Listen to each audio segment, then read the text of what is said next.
안녕하세요. 올바른 요양 문화를 전하는 요양이 TV입니다. 저희가 지난 시간에는 어르신들의 마지막 소원인 안 아프고 죽는 것에 대해서 이야기를 나눠보았는데요. 오늘은 그 주제하고 무관하지 않은 요양병원 집중케어실의 어르신들의 고통스러운 실상에 대해서 이야기를 하고자 합니다. 집중케어실은 요양병원 내에서도 위중한 어르신들이 의료 처치를 받는 곳입니다. 보호자분들께서 요양병원 집중케어실에 부모님을 모시는 이유는 아무래도 많이 아프시니까 의사의 즉각적인 처치를 받는 것이 좀 더 어르신을 편하게 모시는 것이라 생각해서 선택하셨을 텐데요. 과연 그러할지 오늘 영상을 보시고 선택하시는데 참고하시기 바랍니다. 오늘 제가 영상에서 다룰 내용은 집중케어실에 모신 어르신들, 즉 노인 환자의 신체 억제에 관한 이야기입니다. 신체 억제를 하는 경우는 자해나 타인을 해할 우려가 있을 때 생명 유지를 위한 의료 처치를 유지하기 위한 목적이나 다른 대체할 만한 간호나 수발 방법이 없는 등에 한해서 일시적으로만 해야 합니다. 그런데 요양병원 집중케어실에서는 보통 한 명의 간병사가 10명의 환자를 돌보는데요. 바로 이 점 때문에 요양병원 집중케어실에서는 생각보다 신체 억제가 많이 이루어지고 있습니다. 제가 몇 가지 예로 설명을 드리도록 하겠습니다. 요양병원 집중케어실에 모신 부모님이 콧줄을 하고 계신가요? 자주 빼려고 하신다면 부모님은 양손이 묶여 있을 수 있습니다. 보통 콧줄을 고정하는 테이프 때문에 가렵거나 삽입 자체가 불편해서 손으로 비비거나 만지는데 이러한 과정에서 콧줄이 쉽게 잘 빠집니다. 특히나 경관식을 제공하는 과정 중에 줄을 뺀다면 경관식이 기도로 들어가서 질식사의 위험이 있다거나 흡인성 폐렴의 위험이 있기 때문에 신체를 억제할 수밖에 없습니다. 처음에는 콧줄을 빼지 못하게 신체 억제용 장갑을 끼우는데 이 신체 억제용 장갑이 효과가 없다면 양손을 묶을 수밖에 없는 것이죠. 또 다른 경우로 부모님이 설사가 잦다면 양손이 묶여 있을 수 있습니다. 설사를 깔고 누워 있으면 엉덩이가 가렵고 얼마나 찝찝하겠어요. 그래서 기저귀에 손을 넣고 변을 만지게 되면 양손을 묶게 되는 거죠. 간병사 한 명이 여러 명을 돌보기 때문에 이때마다 변이 묻은 손을 깨끗이 닦아줘야 되고 침구나 옷을 전부 다 교환해야 되기 때문에 양손을 결박할 수밖에 없는 것이죠. 결과적으로 부모님은 양손이 묶인 채로 간병사가 알아서 기저귀를 봐줄 때까지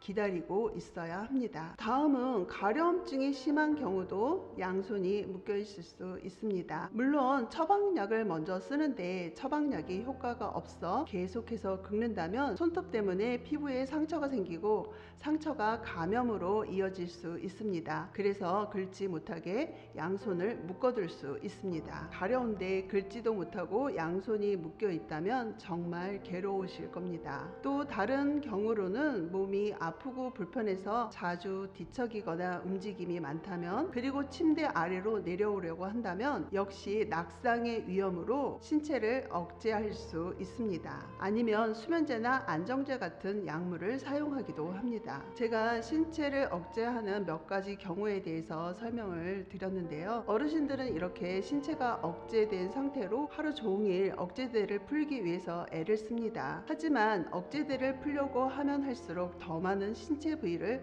억제당하게 됩니다. 병원은 결코 어르신이 콧줄을 빼게 놔두거나 기저귀에 손을 넣어서 변을 주무르게 하거나 낙상을 하도록 놔두지 않습니다. 한 명의 간병사가 여러 명의 어르신을 돌보는 상황에서 이렇게 신체 억제 없이 어르신을 돌본다는 것은 불가능하기 때문입니다. 간병사는 보통 한 달에 3일에서 4일 정도 외박을 하고 어르신들과 같은 집중 케어실에서 먹고 자면서 어르신들을 돌보는데요. 야간에 무슨 일이 있으면 잠을 자다가도 일어나서 그 일을 처리해야 합니다. 이렇게 열악한 환경 때문에 주로 조선족이 이 일을 맡아서 하게 되는 것이죠. 신체 억제는 병원에서는 환자를 돌보기 위한 조치이겠지만 환자 본인이나 보호자가 결코 원하는 삶은 아닐 것입니다. 또 신체 억제 지침서에서는 일시적으로 해야 한다고 하지만 요양병원에서는 이것이 가능하지 않습니다. 왜냐하면 대부분의 어르신들은 콧줄로 식사를 하고 소변은 소변줄을 이용하고 대변은 기저귀를 이용합니다. 그리고 또 자주 혈액 검사, 소변 검사를 하고 그 결과에 따라서 약물을 처방받기 때문에 항상 의료 처치를 받고 있습니다. 그래서 어르신들은 항상 억제를 당하고 있는 것이죠. 장시간 억제를 당한 어르신들의 팔과 손은 늘 부어있기